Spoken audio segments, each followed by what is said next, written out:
Allô, donc on va faire le numéro 32 pour l'effet Compton dans la page 436 du chapitre 9. Ce qu'on nous dit, on dit un faisceau de rayon X dans lequel chaque photon a une énergie de 30 kV est diffusé à 37 degrés par effet Compton.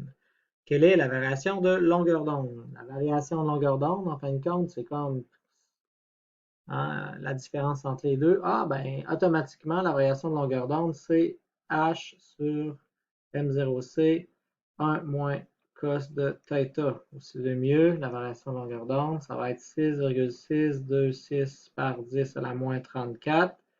Sur la masse, donc 9,1 par 10 moins 31. La vitesse de la lumière, 3 par 10 à la 8 de 1 moins cos de 37 degrés. Donc, pitonnons ça. 1 moins cos de 37. On arrive à 0,2. 4. Donc, fois 6,626 exposant 34 moins, divisé par 3 exposant 8, divisé par 9,1 exposant 31 moins.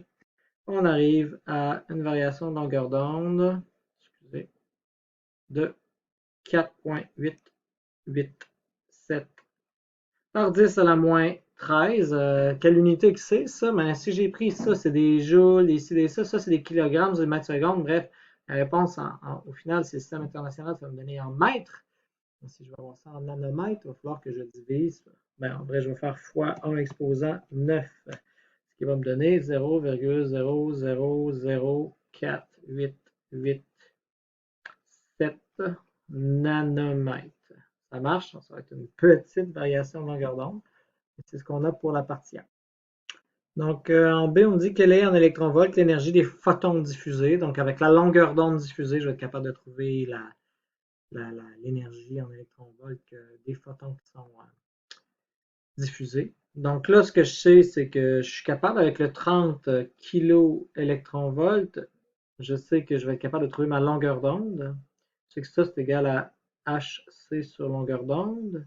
Ou HC, je peux le remplacer par 1, 2, 4, 3,1. Puis ça, c'est en électronvolts fois nanomètre.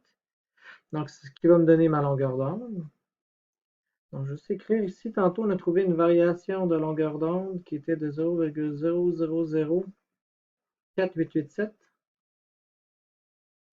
Je vais l'effacer. Donc, si je vais trouver ma longueur d'onde, je vais faire 1, 2, 4, 3,1 divisé par 30 000, ce qui va me donner 0,0414336 périodiques nanomètres.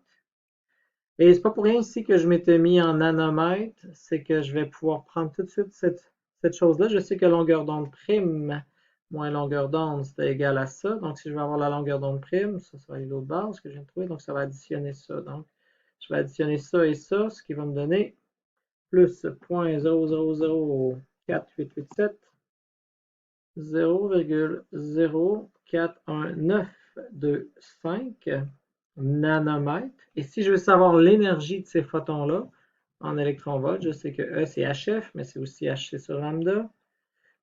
Ou si vous aimez mieux, 1, 2, 4, 3,1 électronvolts fois nanomètre divisé par ce que j'ai en nanomètre, 0,041925 nanomètres.